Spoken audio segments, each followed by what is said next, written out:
За 2 денари по литар би можеле да поевтинат бензините и дизелот во земјава. Тоа ќе се случи само доколку бензинските пумпи го имплементираат попустот што компанијата Окта им го нуди на трговците со гориво. Попустот важи до крајот на март и се однесува на дизелот и бензините што бензинските пумпи ги набавуваат од оваа компанија. Од Окта велат дека со ова сакаат да го олеснат притисокот во пазарот и да им овозможат на трговците намалувањето да го пренесат и до граѓаните. Овој дисконт, овој попуст од 2 денари по литар го нудиме на сите продавачи на големо и трговци на големо и на мало, што ги набавуваат своите горива од Окта. Сите наши напори во овој период е како прво да одржиме стабилност на понудата, и од друга страна и како да еден начин да обезбедиме соодветна поддршка за потрошувачите и токму затоа сме денес овде.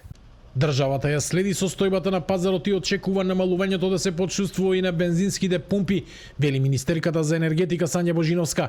Според неа, дополнителните количини гориво набавени преку продуктоводот Вардакс ја стабилизираат понудата на пазарот. Таа појаснува дека крајните цени сепак зависат од трговците, но и од ограничувањата што ги поставува регулаторната комисија за енергетика, која ја утврдува максималната цена. Очекувањата на владата се дел од попустот да стигне и до граѓаните. Ако ги погледнете профитите на сите фирми, може да ги погледнете вие и ќе видите дека сите се во плюс. Ги немам точно видено, меѓутоа точно не ги знам нивните профити. Знам дека се големи од минатата година и од предминатите години. Во овој период, а тоа е еден краток период, се надевам дека ќе излезат во престрет на граѓаните и дека нема да има некои ценовни шокови, бидејќи ние сме тука за долгорочно.